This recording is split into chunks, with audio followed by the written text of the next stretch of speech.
RMC, la matinale week-end. Le beurre et l'argent du beurre. Bonjour Perico les gars. Bonjour Anaïs. On va parler des purées aujourd'hui et notamment des purées industrielles qui ont toujours une place importante dans les rayons des supermarchés. Mais que valent-elles ? Vous allez nous aider à y voir plus clair. Tout à fait. Alors évidemment, rien n'est aussi bon qu'une purée faite à la maison avec des pommes de terre qu'on a acquises soi-même. Ah oui, Mais j'imagine. quand on est pressé, pourquoi pas recourir aux purées industrielles que l'on trouve dans le commerce avec différentes qualités et catégories. Et je vais vous donner une astuce pour, je vais pas vous dire qu'on y verra que du feu, mais j'ai mis au point personnellement un petit tour de main qui permet de transformer la purée industrielle quasi en purée faite à la Ah maison. là, ça m'intéresse. À suivre dans un instant. D'abord, qui dit purée industrielle dit évidemment purée mousseline, Clara Gabillet. La purée mousseline qui a fêté ses 60 ans l'an dernier. Eh bien oui, c'est un grand classique, on connaît tous la pub par cœur. Quand je fais de la purée mousseline, je suis sûre que tout le monde en prend. Moi, je Voilà, on a des bons élèves. Du lait chaud, un peu d'eau, les flocons de pommes de terre, on mélange, un peu de beurre si on veut, et c'est prêt. En 1963, c'est quand même une révolution. La marque promet à l'époque de libérer du temps aux femmes qui sont de plus en plus nombreuses à travailler. Mousseline, c'est si bon qu'on en oublie de parler à table.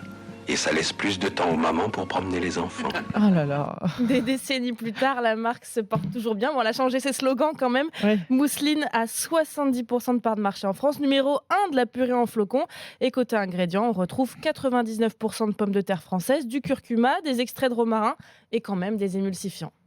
Purée pas chère, facile à faire, mais qu'est-ce que ça vaut ? Vous mangez ça, vous, Perico ? Oui, j'y ai très souvent recours. Oh là là. Je fais de la purée à la maison, mais vu ma petite astuce, je vous raconterai l'anecdote ensuite qui m'est arrivée avec le patron de Nestlé. Vous savez que ça appartient à Nestlé. Oui. Bon, alors, ce qu'il y a de bien dans mousseline, et c'est marqué sur le paquet, on faisait l'autre jour avec Mathieu une émission sur les traçabilités, sur les labels, c'est vraiment une purée française, faite avec de la pomme de terre de France, de la région de Picardie, avec des paysans, c'est vraiment de la pomme de terre de campagne, de la terre, qui est transformée, alors on la fait bouillir, on retire l'eau, hein, elle est séchée, transformée en flocons.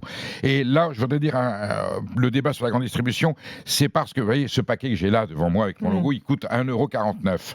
Si la grande distribution, si les enseignes disaient à Mousseline, au groupe Nestlé, je veux plus vous payer ce prix-là, faut baisser le prix, le riz, ça serait que Mousseline aille chercher sa pomme de terre en Allemagne ou en Hollande, et ça n'aurait plus de la pomme de terre française. C'est pour ça que la compression des prix, c'est bien, mais à un moment donné, il y a une limite. Et là, pour l'instant, Mousseline peut se fournir sur de la pomme de terre de Picardie, 100% et ça nous donne une purée totalement française. Alors, vous voulez que je vous dise comment je prépare ? Bah, allez-y.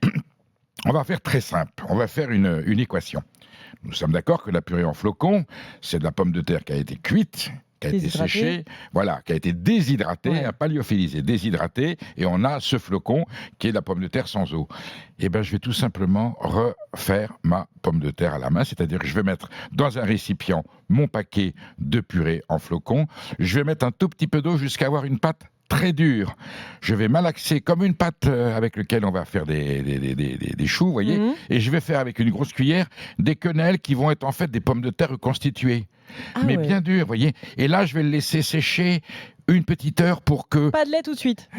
Attendez, laissez-moi venir, mais vous allez voir. Je vais laisser sécher pour que l'eau rentre bien dans les fibres et que je reconstitue au plus proche de l'état naturel la pomme de terre qu'elle fut avant d'être déshydratée. Une fois que j'ai ces pommes de terre reconstituées, entre guillemets, j'oublie l'eau et je ne fais que du lait. Et du bon lait, si possible pas du lait acheté, un vrai, si on a un du lait cru, encore mieux, et je tourne tout doucement dans ma casserole, de façon à ce que mes pommes de terre se défassent et s'imprègnent du lait, et je tourne tout doucement, et là, par contre, on fait comme on veut. Joël Robuchon avait une purée avec 50% de beurre, 50% de pommes de terre. On peut aller sur le beurre autant qu'on veut, alors, soit on a un problème diététique, soit on a un problème budgétaire, ne pas hésiter à mettre du beurre, et à la fin, ma petite astuce, c'est de rajouter une noix de crème fraîche ou de crème fleurette, de façon à avoir cette onctuosité. Attention à ce qu'elle ne soit pas trop liquide. Il vaut mieux avoir une purée un peu trop solide, on peut la rectifier. Une fois qu'on a dépassé la dose de liquidité, il faut rajouter du flocon. Et là, on perd mon astuce. Oui, parce que sinon, Voilà. c'est un truc tout flasque, C'est pour tout ça que- liquide. C'est pour ça que, alors, elle n'est pas 6 minutes que ça. C'est vrai qu'on peut la faire en 2 Combien minutes de si temps on vous veut la bâcler. faites, là, votre Elle purée me prend quand même alors avec la préparation une petite heure. Ensuite, dès que je mets à la préparer, une dizaine de minutes, parce que j'y vais tout doucement et j'incorpore mon lait. Vous voyez comment on fait l'huile avec une mayonnaise. J'incorpore mon lait tout doucement et je tourne au fur et à mesure que la pomme de terre se défait. Et puis entre-temps, je rajoute un peu de beurre et je continue à tourner avec le beurre et le lait. Et je rajoute les deux en même temps et à la fin un petit peu de crème. L'important, c'est que C'est ce pas soit... plus rapide de faire la purée maison ? Non, parce que la Non, purée parce que ça maison... semble quand même un peu technique, hein, ce que vous dites. non, hein. parce que votre pomme de terre, elle est déjà prête à la purée maison. Je Il sais faut pas. prendre la pomme de terre, il faut la peler, il faut la faire cuire, il faut la passer au presse-purée. Ah non, mais ceux qui ont le temps de faire la presse-purée, la pomme de terre au presse-purée, bien sûr. Mais là, 10 minutes quand même. Allez, 5 minutes si vous voulez, ça dépend. On peut la faire en 5 minutes, c'est pas. S'il faut, c'est prendre le temps, voilà. Et on rajoute à la fin, si on veut, un peu de noix de muscade, du sel, du poivre, bien entendu. Noix de muscade, j'adore. Voilà, mais pas trop parce qu'il ne faut pas que ça masque. Et vous avez une purée avec quelque part, il vous rester des grumeaux. C'est pas grave s'il y a des grumeaux, puisque la purée de pommes de terre maison, elle a souvent des petits grumeaux. Voilà. Et un jour, je vais vous dire l'anecdote, j'avais un responsable de chez Nestlé que j'ai rencontré et je lui fais goûter la mousseline préparée par moi. Et il avait du mal à croire que c'était de la mousseline. Il pensait que c'était une purée maison que j'avais faite moi-même. Voyez. Donc, ça fait bien illusion. voilà, donc le secret, et on a un repas formidable, parce qu'avec une bonne purée, avec du bon flocon, du bon beurre et du lait, avec une viande grillée à côté. On va y revenir, Voilà. D'abord, je voudrais savoir, parce qu'il n'y a pas que la purée en flocon dans les rayons des supermarchés. Je ne sais pas si vous avez vu dans les rayons frais, il y a aussi ces purées en barquette. Vous avez juste à les mettre au micro-ondes. Ça, vous en pensez quoi, ça, Péricot ? Je les ai essayés. On va dire que c'est comestible, mais ça n'a rien à voir. Vous avez une petite différence d'une marque à l'autre en fonction du prix, mais c'est quand même de la purée qui est déjà toute prête. Donc là, c'est du produit conditionné, transformé, avec attention, regardez bien. Vous savez qu'il y a une polémique qui est sortie récemment sur les adjuvants. Il y a du E471 qui permet ce côté justement un peu soyeux, un peu mousseux. Attention à ce que s'il y a du... Mais plus que dans la purée que mousseline en flocon ou dans autre marque. Il y en a partout et ça dépend qui en met, qui n'en met pas. Sinon, vous allez sur une purée d'une marque bio comme Bonne Terre et là, vous n'aurez pas cet adjuvant. S'il y en a, n'en mangez pas tous les jours. Ces adjuvants sont dangereux. Donc, quand elle est totalement industrielle et qu'elle est finie, c'est sûr que, comme c'est un produit transformé, les ingrédients qu'il y a dedans, les intrants qu'il y a dedans, sont peut-être moins intéressants que de faire une purée soi-même avec le flocon. On va y revenir. Pour finir sur les purées industrielles, la purée surgelée, c'est... Il y a dans la grande marque que l'on connaît des purées surgelées, mais c'est quand même de la purée qui est faite, qui est terminée. Bon, on peut quand même prendre le temps avec la mousseline ou la purée en flocon, une autre marque, mais la mousseline est, à mon avis, quand même la meilleure. Attention que ça soit bien du flocon. Souvent, c'est une espèce de farine. Ça, c'est moins trop fin. Il faut que ce soit quand même du flocon. Vous savez qu'on ait des petites paillettes. Voilà. Écoutez, la solution... Dans le produit industriel, je dirais que la purée en flocon, c'est quand même une conquête de temps, de facilité et malgré tout de gourmandise autour de la table. Voilà, je donne un bon point. Alors le mieux, c'est sans doute de la faire soi-même, la purée. RMC, le beurre et l'argent du beurre. Même si ça prend du temps, en effet, Péricot, le secret d'une bonne purée maison. Le secret d'une bonne purée maison, comment... La pomme de terre. La pomme de terre. Alors, trouver des variétés, Pompadour ou des Binch, une seule pomme de terre. On peut aussi jouer un peu comme la fondue, mélanger les pommes de terre entre elles, la faire cuire...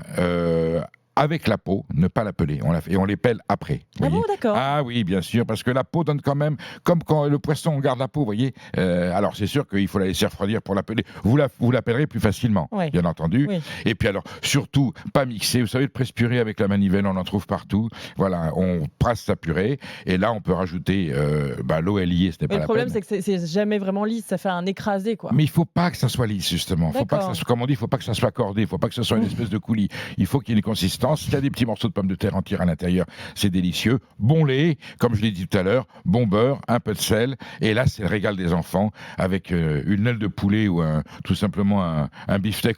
J'ai envie de dire avec une saucisse purée, non ? Saucisse purée tout à fait classique, mais même du poisson si on veut, ou une quelconque charcuterie, voilà. Mais c'est vrai que le poulet du dimanche, on parlera du poulet un jour, Anaïs. Ah bah oui. Vous savez que moi, tous les midis, le dimanche midi à la maison, c'est poulet. J'ai quelques astuces à donner, on y reviendra. Poulet, purée de pommes de terre maison, c'est un grand plat de tradition.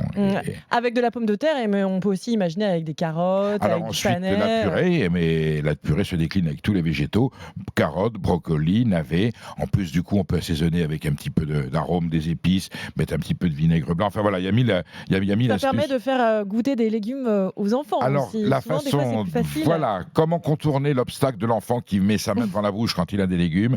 On fait une purée qui, en général, avec une petite sauce, elle est un petit peu doucereuse, donc elle est plus facile d'accès. Et on initie nos enfants aux légumes du potager grâce à la bonne purée que l'on a fait à la maison et tout le choix des légumes qu'on a, surtout au moment du printemps qui arrive. Merci beaucoup, Péricot. On vous retrouve demain, lundi, dans Estelle Midi. Et voilà, pour décrypter l'actualité.